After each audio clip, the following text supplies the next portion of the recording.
Jacob also went on his way, and the angels of God met him. When Jacob saw them, he said, "This is the camp of God." So he named that place Mahanaim. Jacob sent messengers ahead of him to his brother Esau in the land of Seir, the country of Edom. He instructed them, "This is what you are to say to my lord Esau, your servant Jacob says, I have been staying with Laban and have remained there till now. I have cattle and donkeys, sheep and goats, male and female servants. Now I am sending this message to my lord, that I may find favor in your eyes." When the messengers returned to Jacob, they said, "We went to your brother Esau, and now he is coming to meet you, and 400 men are with him."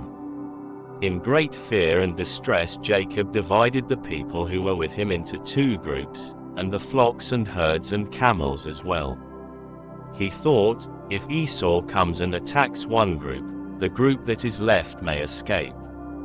Then Jacob prayed, "O God of my father Abraham, God of my father Isaac, Lord, you who said to me, 'Go back to your country and your relatives, and I will make you prosper,' I am unworthy of all the kindness and faithfulness you have shown your servant. I had only my staff when I crossed this Jordan, but now I have become 2 camps. Save me, I pray, from the hand of my brother Esau, for I am afraid he will come and attack me, and also the mothers with their children. But you have said, I will surely make you prosper and will make your descendants like the sand of the sea, which cannot be counted." He spent the night there, and from what he had with him he selected a gift for his brother Esau, 200 female goats and 20 male goats, 200 ewes and 20 rams, 30 female camels with their young, 40 cows and 10 bulls, and 20 female donkeys and 10 male donkeys.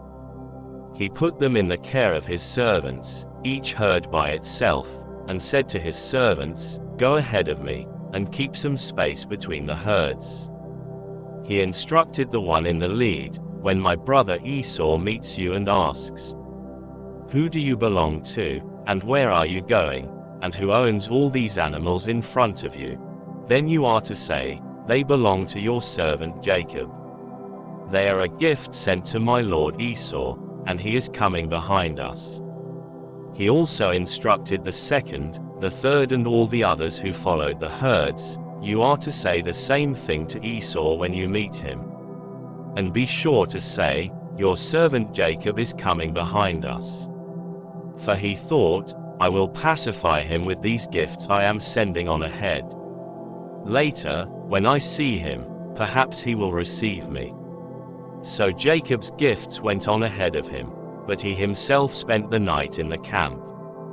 That night Jacob got up and took his 2 wives, his 2 female servants and his 11 sons and crossed the ford of the Jabbok. After he had sent them across the stream, he sent over all his possessions. So Jacob was left alone, and a man wrestled with him till daybreak. When the man saw that he could not overpower him, he touched the socket of Jacob's hip so that his hip was wrenched as he wrestled with the man.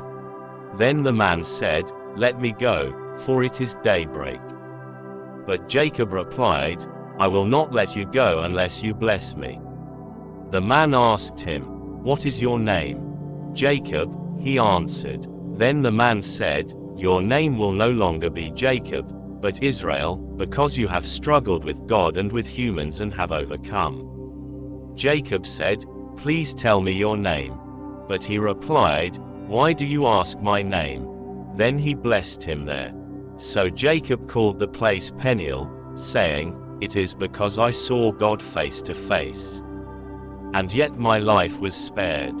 The sun rose above him as he passed Peniel, and he was limping because of his hip.